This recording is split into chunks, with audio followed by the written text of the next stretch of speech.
Hello, here we are in the early music studio workshop again, and I have now put about, as you can see, about 5 rosewood ribs on this flattened mold that I'm making an arch lute here.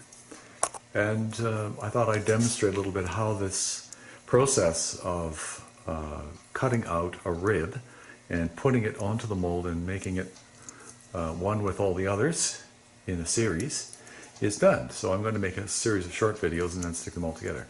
The first thing I usually do is I make this little template, a tape template. It's just disposable, and tape it onto the rib. So the usual way that I do that is I just put a piece of masking tape over the mold, and I've already got one rib edge here that I'm going to be joining the next rib to.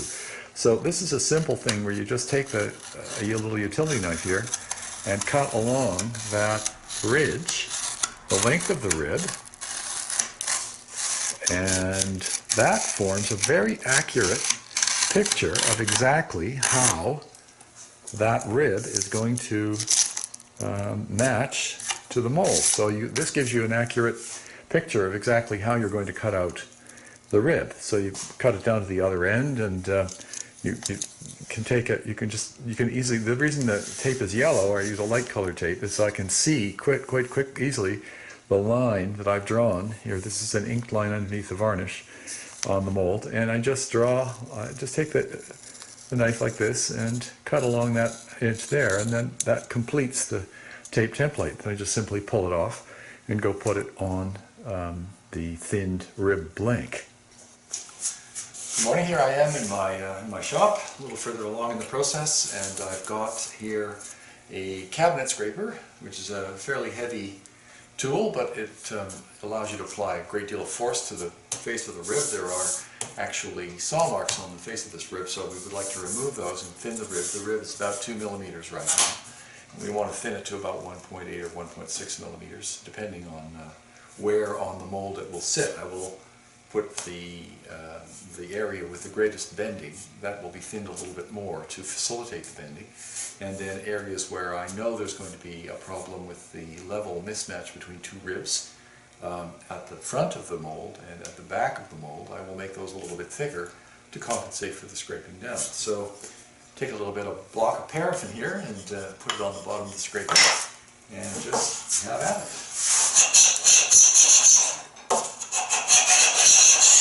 It makes a pretty appalling scraping noise, which some people can't stand, but I don't mind. Some very nice, very thin shadings, and that process goes on for a while until I begin to feel just the right amount of flex in the rib. And this is kind of done by feel. I just know from years of doing it that the rib should flex a certain amount, and especially in this area here where it's going to bend over the most bent part of the lute mold. The paraffin wax makes quite a difference to the amount of friction. It really helps with the cutting. So I now have my my tape template. It's got a little line right here that I took from the mold, and I've positioned that on the rib blank, which is a fair amount longer. It's about maybe 4 or 5 centimeters longer than I really need. And that allows me to select the best part of the grain. If you have a figured grain, then you want the line to be straight along all the ribs, cross-secting them, transecting them, I guess is the right word. And but on a piece of rosewood, then the grain runs, the color of the grain runs mostly parallel with the length of the rib. So it's really better to choose to select which part of the rib you want according to where it's going to be easiest to cut. You don't want to be cutting against the grain at the end of the rib, so you try to get it as close to being parallel as you can throughout the rib. You'll also notice that the actual profile of the template is always very interesting because it seems kind of straight on one side and rather bent on the other. In other words, the center line of the rib doesn't really line up with the joint line. There's because it's a flattened rib lute, you end up with these kind of banana-shaped ribs. I don't want to overstate the importance of these templates, because this just really allows me to get a rough approximation of what the rib shape will finally be, but the rest of it is done by final fitting. If I simply cut this out exactly as I have it on the template here, I would end up with a rib that didn't fit well. So that's an important idea. You can't really use templates to make a lute. It's only a rough guide to get the wood, most of the wood removed in short order, so that it shortens the time that you're going to be spending fitting the rib. So now I've got the template down. I'm going to be bending the rib, so I'll need to make a good adhesion, a good bond between the tape and the rosewood. I use a tool that's usually used by printers to spread ink, and it's called a brayer. So you just press down on the brayer. If you use your fingers, it works okay. The brayer really makes a good secure bond between the surface of the wood, which is now quite scraped down, and the tape. And since the tape is actually just paper with adhesive on it, and that allows you to bend the rib very readily without having it fall away from the wood. It does usually come up usually on the ends, but that's not really that important. It's also possible to trace around the rib and get some kind of pencil line, but I find that pencil lines on rosewood, because the color is so similar, don't really work well. It's really better to use something like chalk.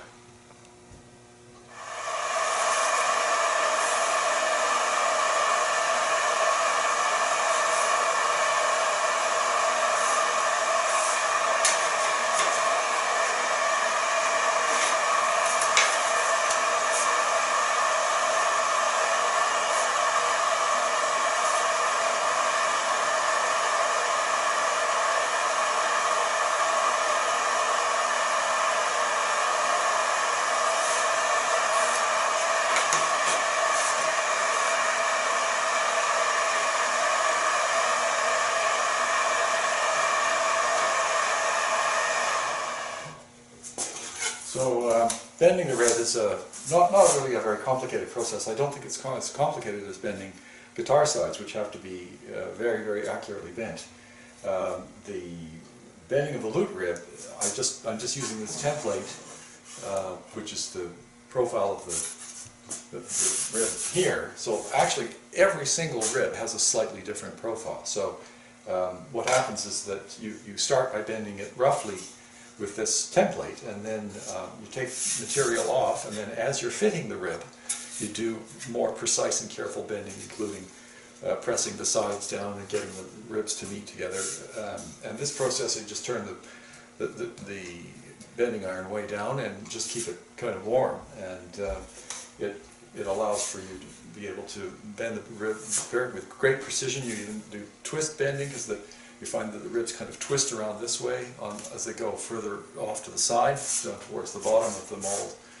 They actually twist like this, and the bending at the ends of the rib, where they finally meet at the neck and at the end clasp, there seems to be quite a bit of fiddling around there with getting them to bend quite precisely. But then ultimately, the force that you exert to make the joint with the next rib that you've already put on the mold, forces the rib into the shape you want. But you've got to be careful with springback. So I've had lutes in the past in which the whole bowl kind of wants to do this, and that's not a good thing. So you do have to get the wood to relax enough that it's not wanting to take on a shape that it doesn't have when it's on the mold. It's got to be kind of, let's put it this way, it's got to be educated. You have to bring the rib itself, each rib's got to be relaxed enough to take the shape you want, and that means it's got to be thin. So this also, of course, has very substantial effects on the sound of the instrument. Eventually, if your ribs are too thick, your lute will sound kind of dull and thumpy, and if it's too thin, it sounds kind of papery and thin, and of course there's vulnerability problems there. You're going to end up with ribs cracking and splitting later on, even centuries later. So it's important to pick the right material and to bend it at just the right thickness that it wants to bend, and on the other hand, it's got to be properly and carefully fitted so that the joints are as large as possible and not to scrape them down too much. I guess that's where in the art of making the lute lies. Now here comes the scary part. You actually have to cut the ribs. So I usually use a quite wide chisel, and of course I never put my hand in front of the chisel, but behind it. And I have a little appliance or fixture here on the bench, with it's just a piece of wood with a slot cut in it with a table saw. And I put the rib in there like that, and I go like this.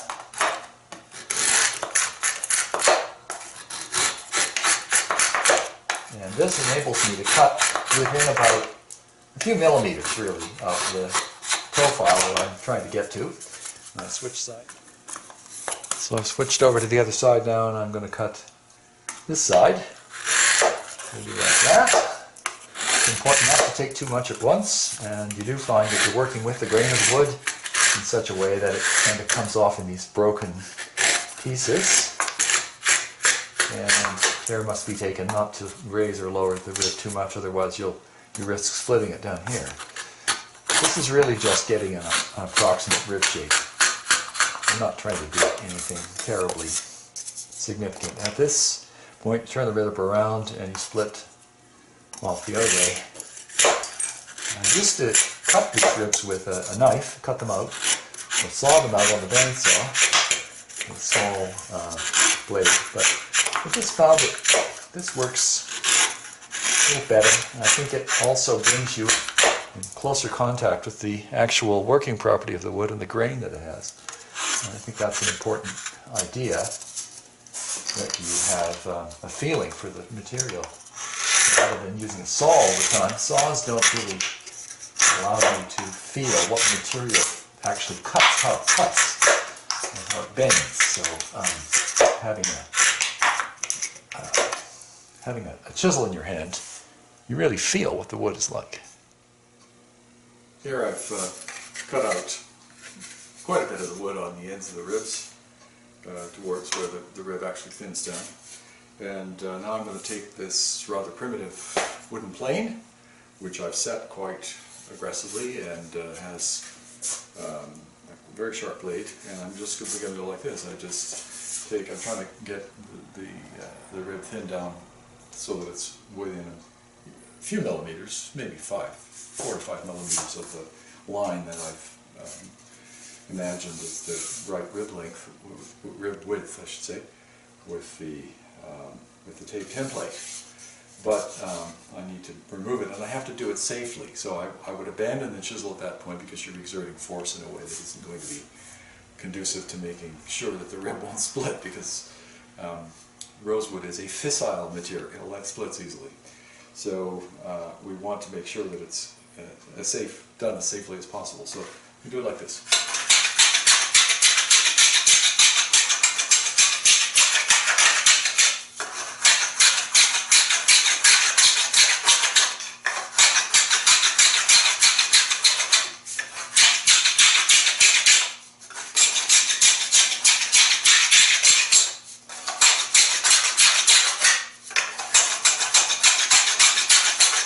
It's kind of slow, but it's safe. And then of course eventually you have to be, because the rib has a right on the left hand side, you have to be kind of ambidextrous. Fortunately I play the lute, and so I've tried always with lute making to learn how to use tools with either hand. So chisels and planes and so on, and not always have it be dominated by whichever side is the dominant.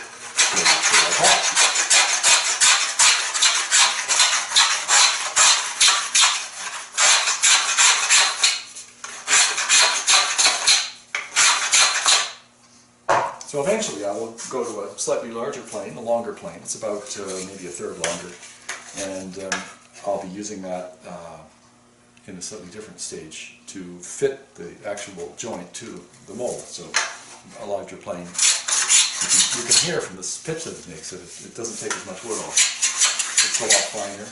The angle of the blade is a little bit lower as well, so it makes quite a difference as to how it cuts. And there are a couple of other planes I often use. I like these Japanese planes because the sole of the plane, you can see these different planes have quite a different structure. The sole of the plane in front of the traditional Western plane is rather short. It's about 2/3 and 1/3. The Japanese plane, the sole of the plane, the blade is almost in the middle of the plane. So that makes it It means that it has a lot of room here in front of the blade, and that gives it a rather different feel in the hand. And these planes are made to be pulled towards you, just like the saws. So they do have a rather different feel, and they do work at a certain stage of the fitting better than Western planes, I think. And finally, I have this little luthier's hand plane, which is one of my favorite little tools. It's another German hand plane with lignum vitae sole, so you never have to put oil or paraffin or anything on it. And it has a really nice, there's a great adjuster on it, which you can put in your palm. So I'm not going to use it like that, but it has these sort of ridges taken out on the side, so you can hold it like this and take off very, very small amounts of wood, just the tiniest little bit of wood. And at a certain stage of fitting the rib, that's extremely useful to do.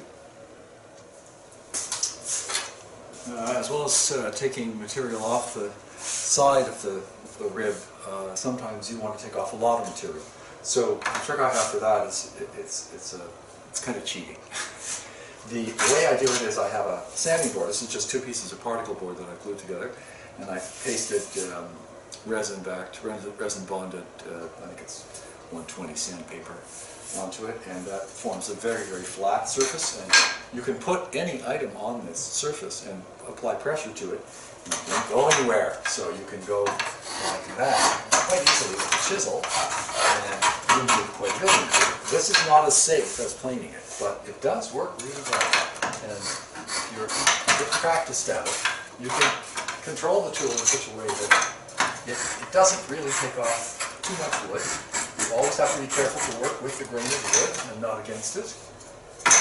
That's a typical, or rather a typical problem that you have in the center of the rib. You have to decide which way the grain is going. You've got to be careful to observe which way it's going. Rosewood is not terribly biased in one way or another. You did that with maple, it would just split off in big chunks. Rosewood is very forgiving in that respect. That's one of the reasons why we like it so much for making lutes.